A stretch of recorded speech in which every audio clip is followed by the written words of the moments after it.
Hello, my name is Ben Sayer. In this video I'm going to walk you through adding a source in Lineascope.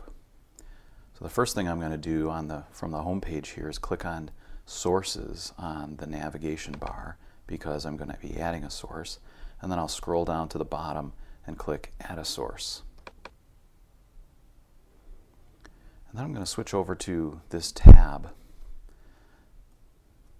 and you can see here we've got an obituary for a person named Ruth E.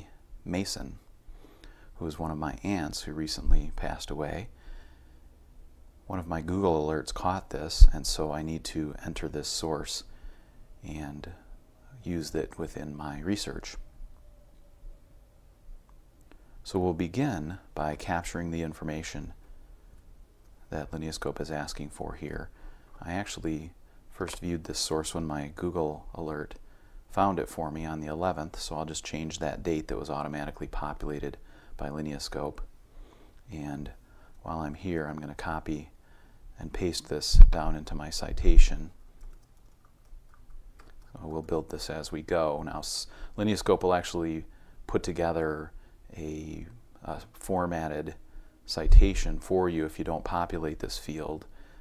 But it'll put it together in a certain combination of author and title and such, regardless of the type of source it is. And since I know the format that I use for an online newspaper, I'm just going to enter this in as we go. Okay, so we've got the date I accessed it, and we need the title of the article. So I've got this text already selected here. And so I'll just copy that and I'll paste it in as the title and put quotes around it. Put that period in there, and I'm going to take that and copy it down here into the citation while I'm here. And then we need the publisher information, so we can see the Daily Telegram, and that corresponds with the byline information. So I'm going to enter in the Daily Telegram.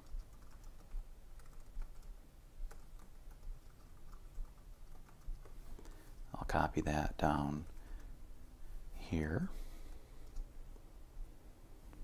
and we don't need any of that. We can get the publication date from the byline, and that we can see here is November 9, 2010.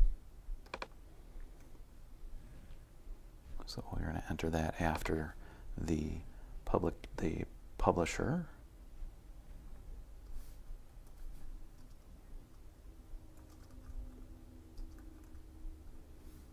So we have the article title, the publisher, and the publication date, and then the date that it was accessed.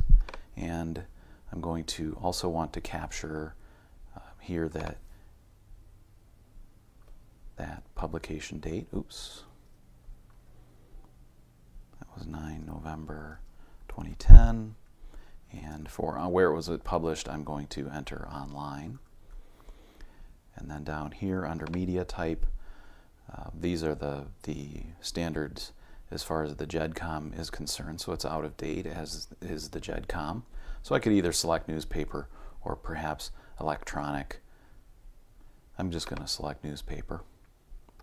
And then for the link, we will copy this link that's up here, and we'll paste it in here and here. And so we've got our citation built, we've captured information about the publication and the type. If we have a source reference that we want to enter in, a specific source number that we want to use in our conclusional database, you can enter that there. We select the quality of the source, which is either derivative or original. In this case, it's not a derivative, it's the original source. And then any notes that we have about the source would go here. And finally, we click Submit at the bottom.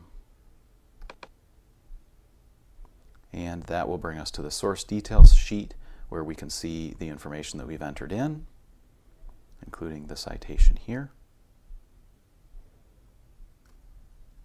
And now we're ready to capture information from this source.